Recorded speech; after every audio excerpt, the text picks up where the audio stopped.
wabarakatuh. Perkenalkan, nama saya Vira Fatia Rehani. Saya dari mahasiswi UIN Sunan Gunung Jati Bandung, jurusan Bimbingan Konseling Islam semester 5. Dan di sini saya akan memaparkan materi mengenai gizi remaja. Sebelumnya saya terima kasih kepada ketua atau koordinator PKB yang telah mengizinkan saya untuk memaparkan materi, dan terima kasih kepada ibu-ibu sekalian yang sudah berkenan hadir di tempat ini. Lanjut saja. Tentu saja ibu-ibu di sini kan pasti memiliki anak gitu, atau enggak pasti memiliki remaja, yang dimana peran orang tua di sini kan sangat besar ya, sangat penting gitu kan. Untuk pengertian gizi remaja itu apa gitu? Untuk pengertian gizi remaja, gizi seimbang menurut Kementerian Kesehatan Republik Indonesia tahun 2014 merupakan pola konsumsi zat gizi yang terkandung dalam makanan sesuai dengan kebutuhan tubuh itu dan memperhatikan prinsip gizi seimbang. Masa remaja membutuhkan asupan gizi seimbang guna mengoptimalkan tumbuh kembang sekaligus menunjang kematangan seksual dan mengalami periode percepatan pertumbuhan optimal atau growth spurt yang membutuhkan asupan gizi optimal. Gizi seimbang juga penting untuk mencegah penyakit degeneratif atau penurunan kondisi kesehatan akibat perubahan sel-sel tubuh yang akhirnya mempengaruhi fungsi organ secara menyeluruh seperti diabetes, jantung, ginjal, kanker, osteoporosis, dan sejumlah penyakit kronis lainnya. Departemen Kesehatan tahun 2012. Nah, kebiasaan mengkonsumsi gizi seimbang pada usia remaja mengurangi resiko terkena penyakit di masa dewasa. Hal ini terjadi disebabkan kebiasaan makan sejak anak-anak dan remaja akan terbawa sampai dewasa.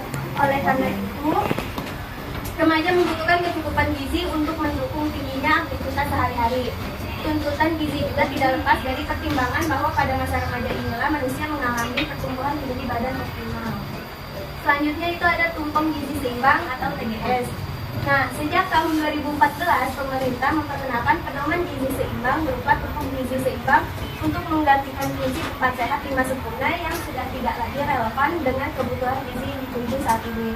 Jadi pada tahun 2014 itu yang awalnya 4 sehat 5 sempurna diganti menjadi tumpeng gizi seimbang atau pedoman gizi seimbang. Jadi sekarang 4 sehat 5 sempurna itu sudah tidak ada.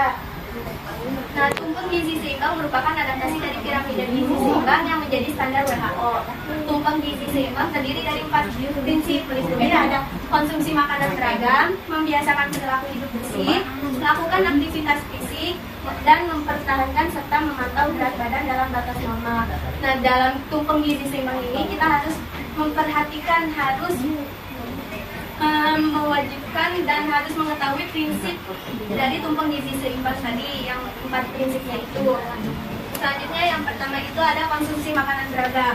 Apa itu konsumsi makanan beragam? Makanan beragam artinya setiap satu porsi makanan mengandung karbohidrat, protein, lemak, gula, garam, vitamin, mineral, serat, dan air.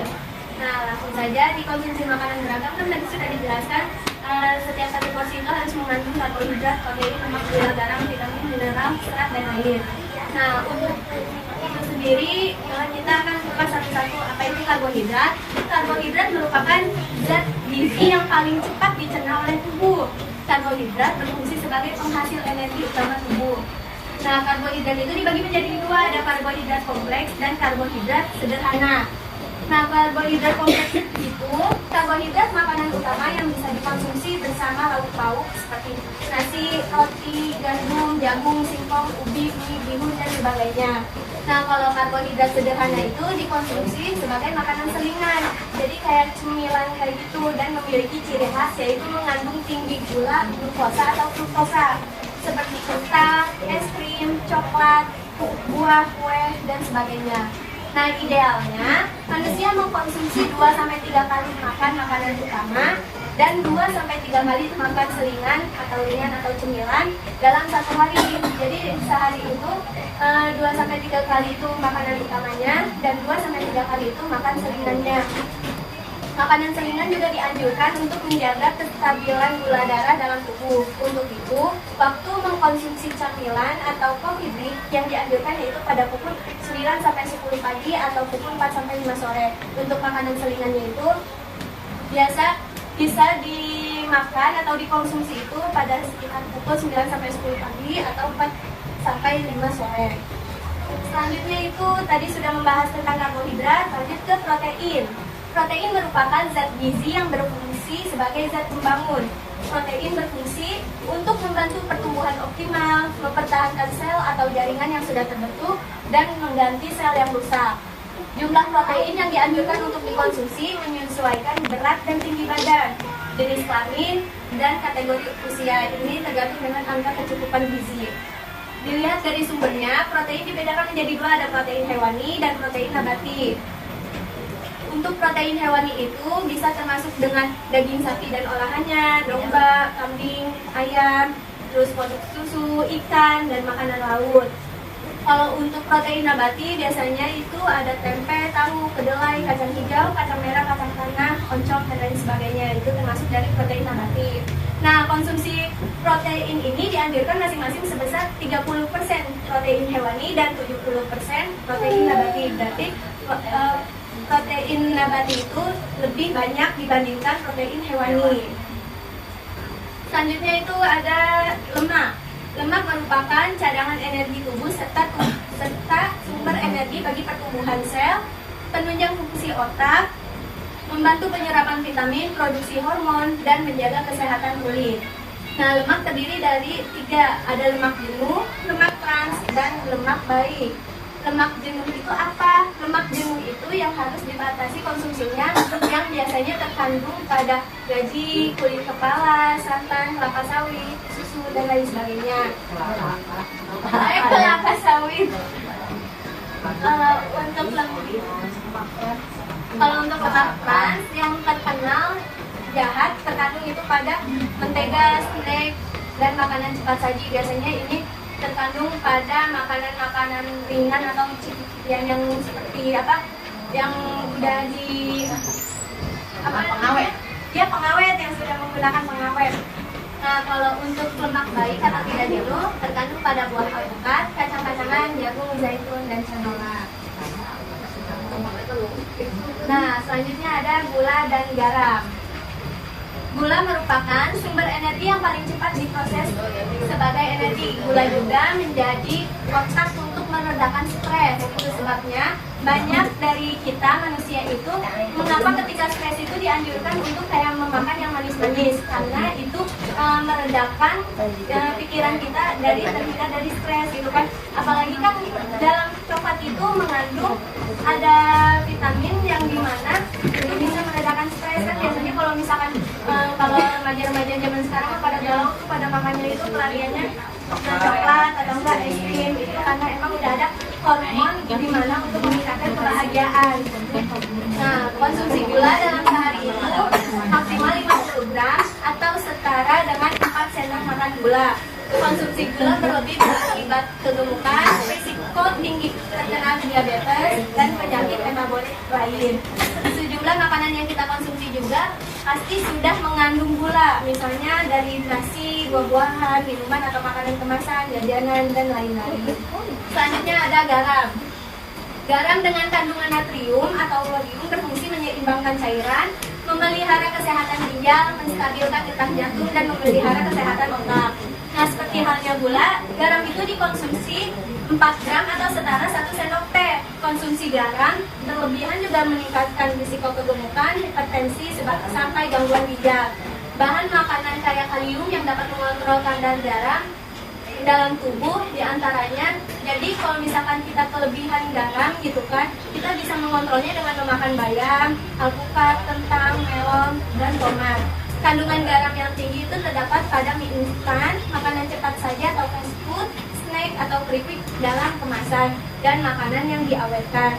Nah, kita kan kembali lagi ya, mengonsumsi gula dan garam atau mengonsumsi yang lainnya itu kan tidak baik gitu bagi kesehatan tubuh apabila dikonsumsinya secara berlebihan. Jadi sesuai dengan porsi dan kebutuhan diri masing-masing, itu balik lagi kepada masing-masing. Intinya kalau misalkan berlebihan itu emang udah dasarnya tidak baik gitu jika yang berlebihan.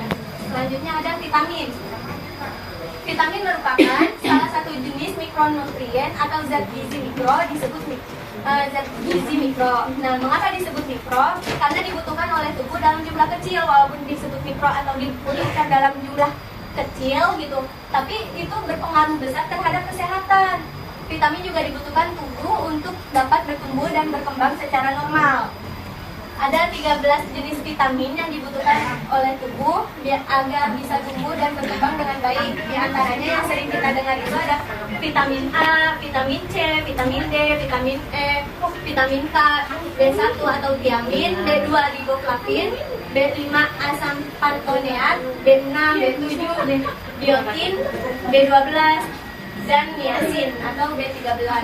Nah, jenis-jenis vitamin ini dapat meningkatkan sintesis DNA dan RNA yang telah diturunkan pada generasi selanjutnya. Peningkatan pertumbuhan otot pada masa remaja juga terdapat dalam vitamin D. Biasanya vitamin D itu kan untuk tulang ya, jadi sangat baik untuk remaja atau dalam masih balita itu atau anak yang baru lahir itu dianjurkan untuk menjemur ke sinar matahari agar pertumbuhan tulang dan ototnya itu kokoh gitu, agar kuat gitu kan. Dan masih banyak jenis makanan yang mengandung vitamin kayak buah-buahan, lauk-lauk, sayur-sayuran yang mengandung vitamin. Selanjutnya ada mineral dan serat.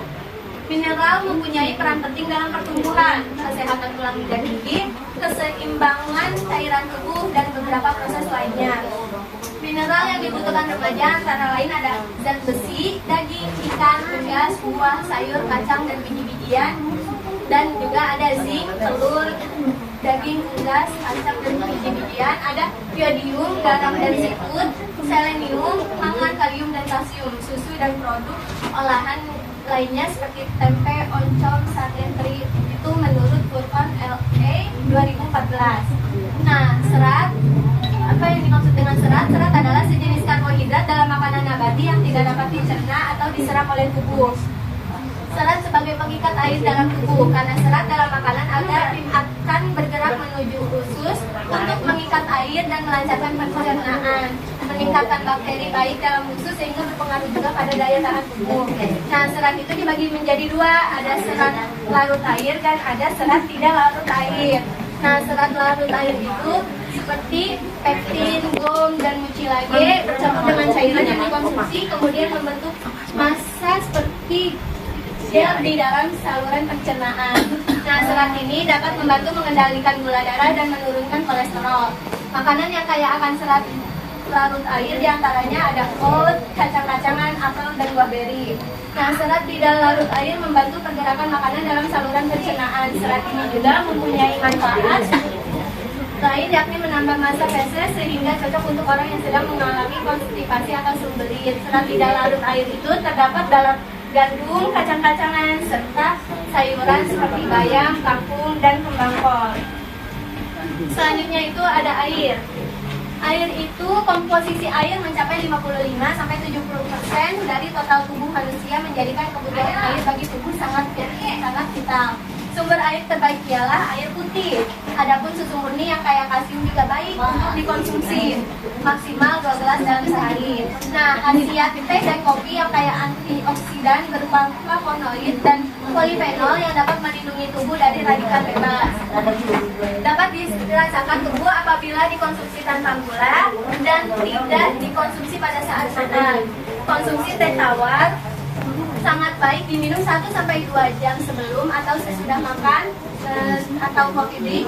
Terus udah kayak gitu, varian lainnya itu ada jus dan sayur buah mengandung vitamin C dan A. Nah, namun sama halnya dengan minuman berkarbonasi, itu jus dan sari buah kemasan mengandung gula berlebih, fruktosa maupun sukrosa. Nah, pada minuman berkarbonasi selain kandungan gula yang sangat tinggi, hasil penelitian menunjukkan bahwa minuman ini besar pengaruhnya terhadap pengeroposan gula.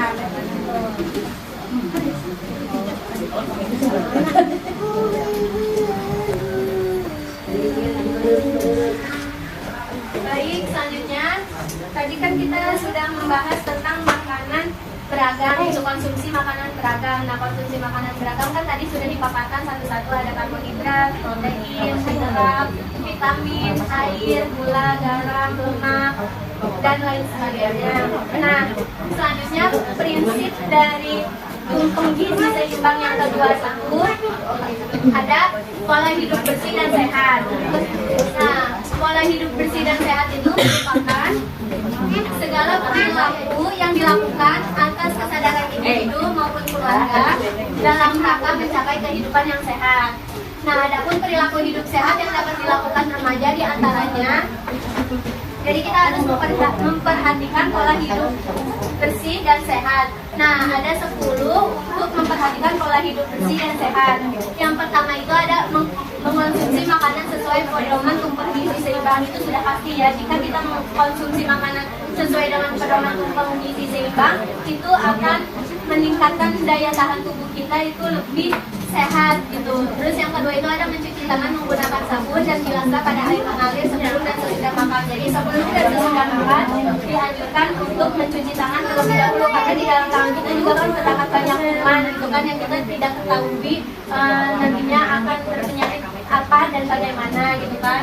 Yang ketiga itu ada perhatikan kebersihan tempat pengolahan makanan dan minuman. Jika kita ingin membeli atau jika kita ingin membuat makanan dan minuman, kita harus perhatikan terlebih dahulu tempatnya itu apakah bersih atau kotor. Terus yang keempat itu ada makan di tempat bersih dan pastikan makanan yang dikonsumsi benar-benar sudah matang. Jadi sudah pasti ya, kebanyakan orang di Indonesia itu mengkonsumsi makanannya itu yang memang sudah matang, berbeda dengan negara kayak Jepang, Korea itu makanannya kan mereka juga kan kestabilan tubuhnya juga kan berbeda dengan kita, jadi mereka sudah terbiasa dengan makanannya belum matang pun sudah terbiasa.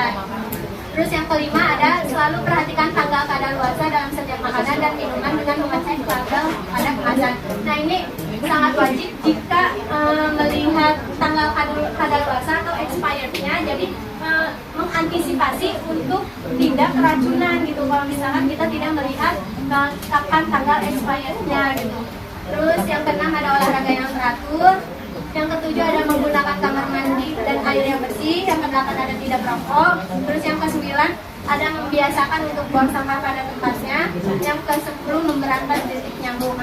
Ini sangat penting untuk memberantas jentik nyamuk. Biasanya memberantas jentik nyamuk itu dilakukan oleh warga-warga atau kerja bakti dengan warga-warga, karena memberantas jentik nyamuk itu kan nyamuk biasanya suka menyebabkan DBD gitu kan, dan itu akan merugikan diri sendiri dan merugikan pemerintah di situ kalau misalkan kita tidak melihat dengan memberantas jentik nyamuk. Jadi ini hal yang sangat penting juga.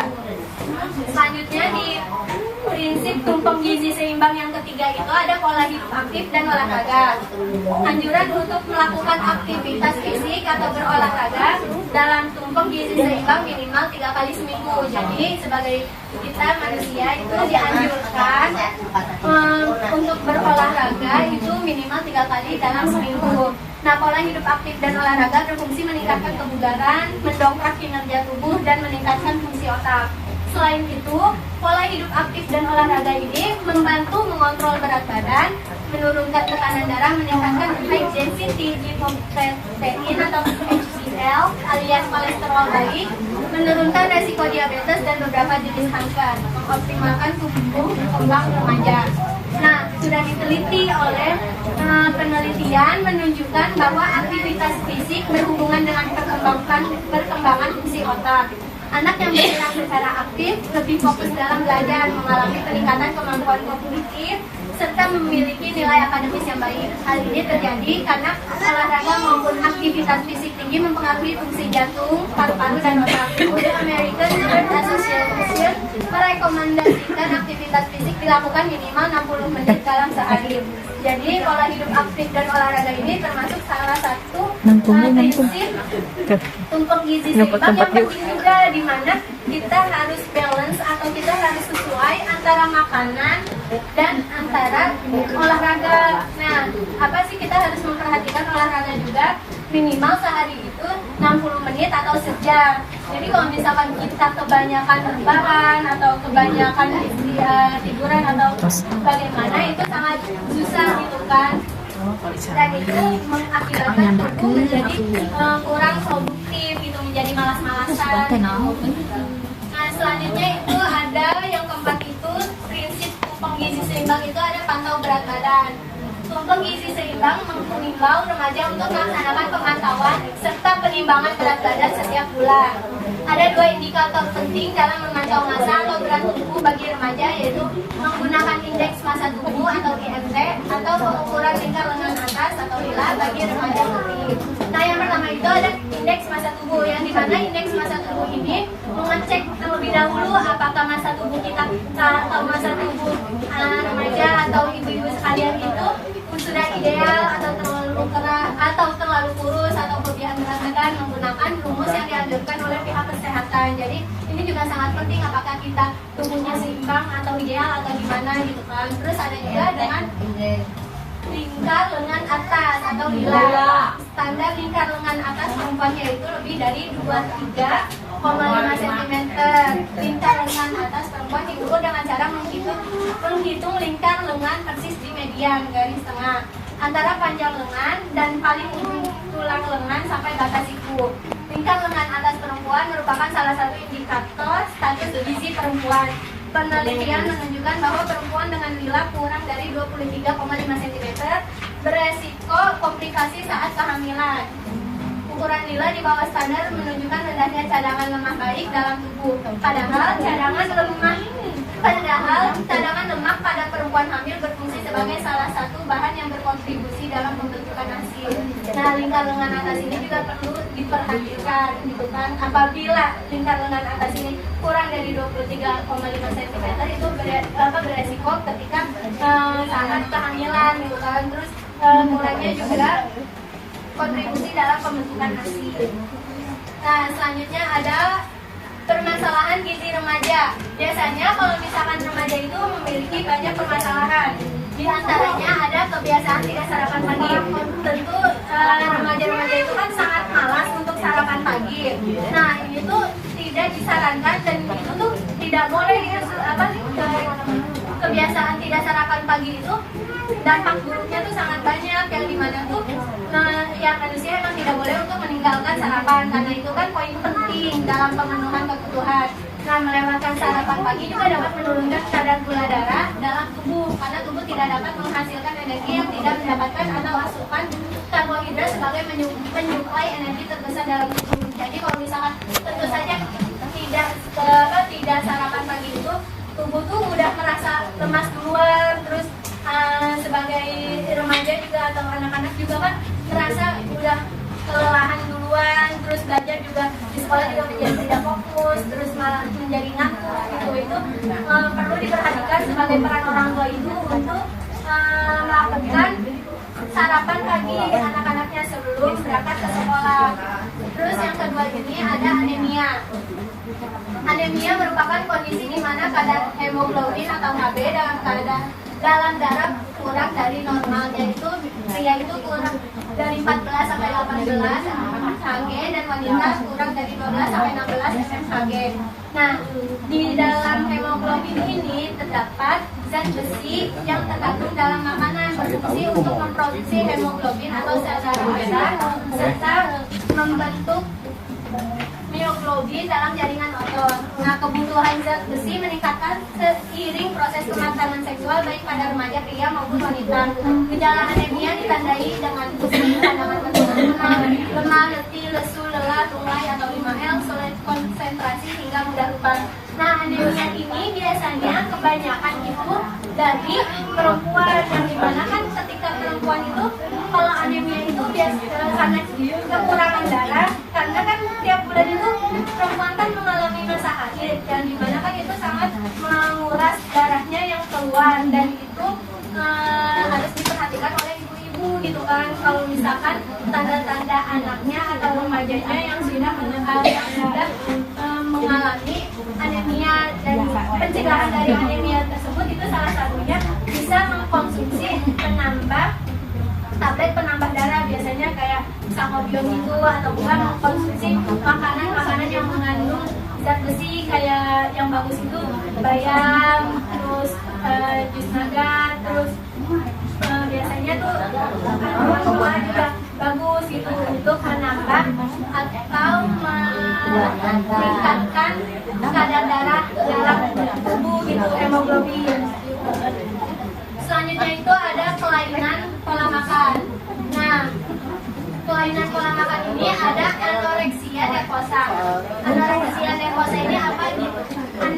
Depresi nervosa merupakan salah satu gangguan makan akibat ketakutan berlebih terhadap penambahan berat badan. Pada umumnya tidak pernah puas terhadap bentuk dan ukuran tubuh. Gangguan ini biasanya berkaitan dengan kondisi psikis remaja yang sedang mencari jati diri dan menjadikan public figure sebagai role model. Nah, yang kedua ini ada bulimia, hampir sama dengan anoreksia, yaitu kondisi takut terhadap penambahan berat badan dengan cara yang lebih ekstrim. Tidak hanya membatasi makan, tetapi juga memuntahkan kembali makanan yang sudah dikonsumsi. Bisa juga berupa olahraga secara berlebihan. Nah, anoreksia ini biasanya terjadi pada remaja yang dimana dia itu merasa kayak takut gemuk gitu tubuhnya itu atau enggak. Jadi si pola makannya itu menjadi berkurang karena khawatir dengan cibiran orang-orang gitu kan. Nah, kalau misalkan bulimia ini biasanya itu rata bulimia ini itu kan karena takut gemuk jadi membatasi makan. Nah, ketika makanan sudah dimasuki itu malah dimuntahkan kembali. Biasanya ini dilakukan oleh para model-modeling karena ada gangguan, ada tuntutan dari atasannya untuk badannya itu harus ideal, harus bagus. Jadi mau nggak mau beliau itu ketika sudah makan harus dimuntahkan kembali. Terus ada selanjutnya ada selanjutnya itu ada binge eating, adalah kondisi sebaliknya dari anoreksia dan bulimia, yaitu kondisi gangguan psikis yang menyebabkan seseorang dengan mengonsumsi makanan dalam jumlah sangat besar. Terus selanjutnya ada obesitas atau kegemukan diakibatkan penumpukan lemak tubuh berlebihan. Hal ini disebabkan konsumsi makanan dan cemilan tinggi kalori, tinggi lemak namun rendah zat gizi mikro dan serat. Jauh harus diperhatikan juga, kekurusan juga tidak boleh dan kelebihan juga tidak boleh gitu kan. Maksudnya harus sesuai dengan porsi tubuhnya masing-masing. Baik, mungkin cukup sekian pemaparan materi dari saya. Selanjutnya, apa ada yang ingin ditanyakan atau yang belum paham dari ibu-ibu sekalian? Kan orang anak remaja mah olahraganya malam. Benar. Olahraga malam kadang-kadang apa-apa. Betul. Olahraganya malam. Kumaha carana banyak anak itu neng balik apa Jadi kalau olahraga malam bagus apa enggak teh? olahraganya malam Olahraganya malam. Kalau misalkan lebih baik itu dianjurkan olahraga itu pagi.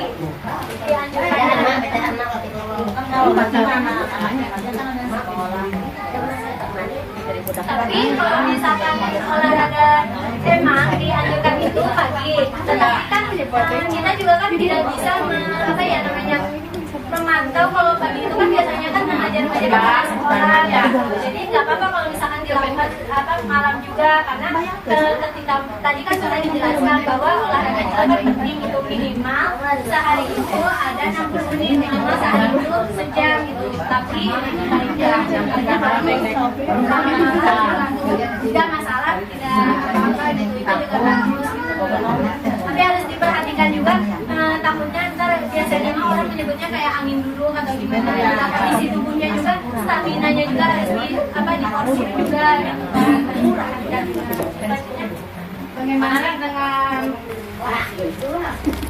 Bagaimana dengan kondisi sekarang di mana anak remaja suka jajan sembarangan? Oh, kalau untuk itu baik saya izin menanggapi jawaban dari ibu. Kan pertanyaannya bagaimana untuk kondisi sekarang itu kalau misalkan anak itu suka jajan sembarangan ya. Nah, ini poin pentingnya itu terdapat pada orang tua, peran orang tua yang dimana memang dibutuhkan sangat penting. Nah, agar anak tidak jajan di luar, orang tua juga bisa dengan cara memasak di rumah atau enggak memberikan makan itu cemilan untuk anak-anaknya yang sehat dan bergizi. Terus udah kayak gitu, selain itu juga kita juga harus memberikan pengertian kepada anaknya gitu kan, harus memberikan atau penyampaian komunikasi yang baik dan benar gitu, bahwa makanan yang di luar itu tidak semuanya itu sehat dan bergizi. Karena apa? Karena kan takutnya ada yang kelebihan gula atau kelebihan garam, dan itu kalau misalkan makanan di luar, yang namanya makanan di luar kan terkena debu, terus kan nggak steril, nggak medis itu kan.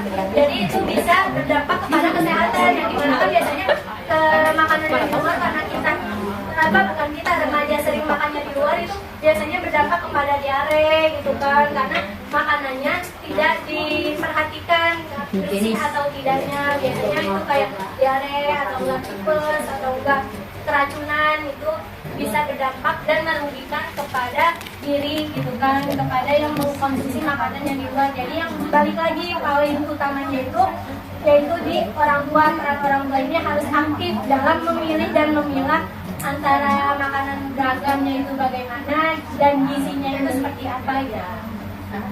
Selanjutnya, pertanyaannya, apa kelebihan tumpeng gizi seimbang dibandingkan prinsip 4 sehat 5 sempurna?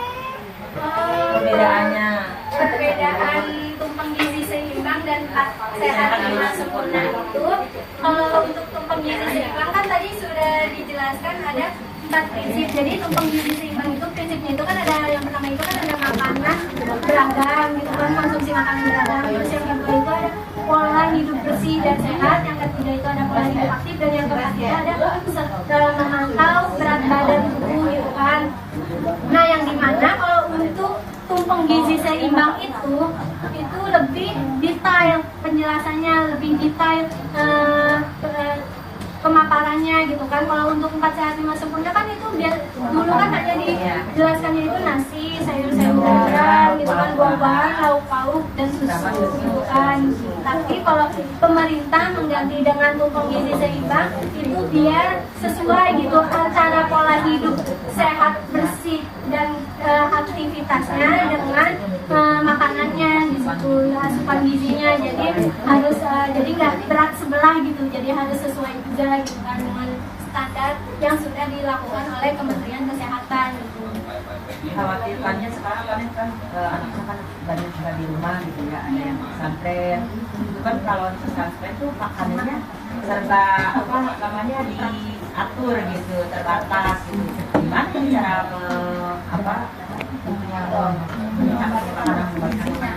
yang timbang kayak di pesantren emang makan kalau itu aja mau enggak Bekalnya gedean, bekalnya gedean. yang awalnya dia punya budget juga cukup itu banyak lagi emang kurang mana sayur tebuki ya tadi kasih Kalau menurut saya gitu ya, karena apa sih, kita juga alumni pesantren yang dimana kan makanan juga kan sudah diporsir oleh pihak pesantrennya. Iya. Kita mau tidak mau juga kan harus makan. Tapi itu balik lagi kepada anaknya, kepada orang tuanya. Jadi memberikan arahan kalau misalkan kamu tetap bisa gitu makan makanan yang ada di pesantren gitu kan, tapi jangan jajan sembarangan atau gimana gitu. Kalau misalkan Allah dan pesantren mah yang namanya walaupun kurang dari lauk pauk atau kurang dari sayur-sayurannya, yang di namanya pesantren itu sama dinamakan pesantren itu biasanya insya Allah makanan itu menjadi berkah gitu, menjadi sehat gitu. Dalam artinya lauknya gimana?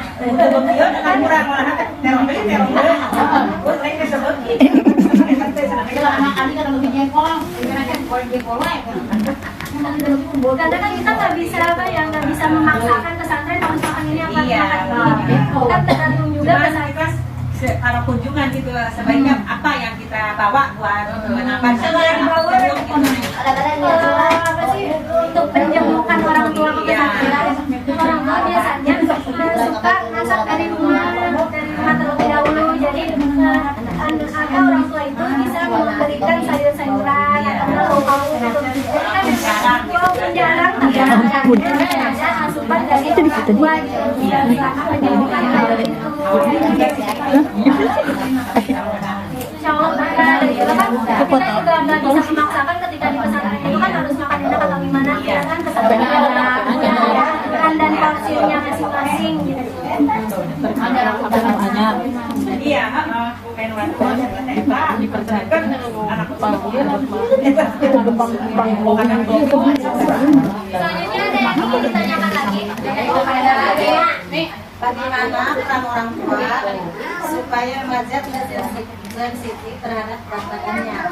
Oh, kalau misalkan itu pribadi gitu kan, bagaimana sih peran orang tua supaya anak itu, kan biasanya kalau misalkan usia remaja itu kan anak suka mengalami yang namanya insecure, yang dimana insecure itu kan suka merasa dirinya itu kurang gitu kan, suka merasa dirinya itu kurang pede atau enggak merasa kurang gitu. Nah, peran orang tua itu bagaimana sih? Peran orang tua itu yang pertama itu harus memberikan masukan atau pengertian kepada kepada remajanya, yang dimana kamu itu udah dikasih tubuh sama Allah, sama pencipta itu udah sesuai dengan udah sesuai dengan dari sananya gitu, dari awalnya sudah diberikan. Justru bukan harusnya merasa insecure, justru harusnya bersyukur yang sudah dikasih oleh Allah. Justru pasti dari balik kelebihan itu pasti ada kekurangan gitu. Jadi peran orang tua itu sangat penting gitu kan. Terus orang tua juga harus ajak anaknya itu biasanya itu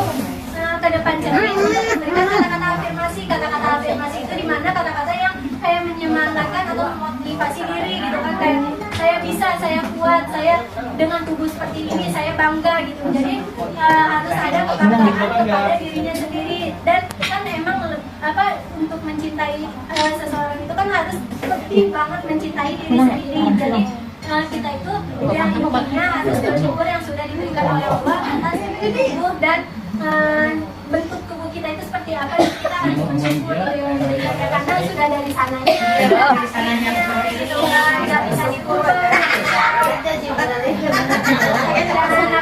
Jangan mikirin omongan dari orang lain, karena omongan dari orang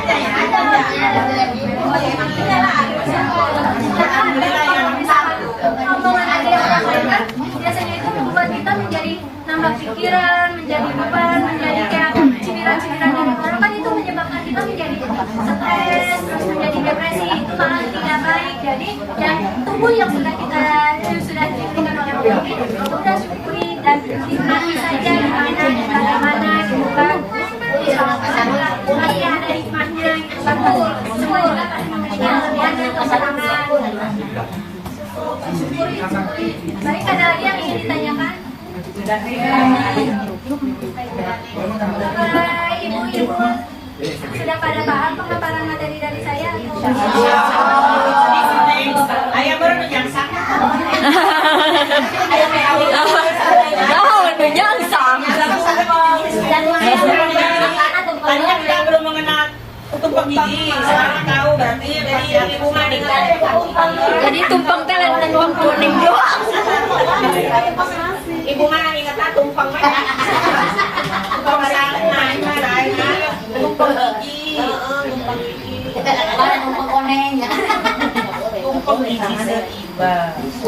Isina goreng jengkol, goreng teri, soto, Jengkol pedas.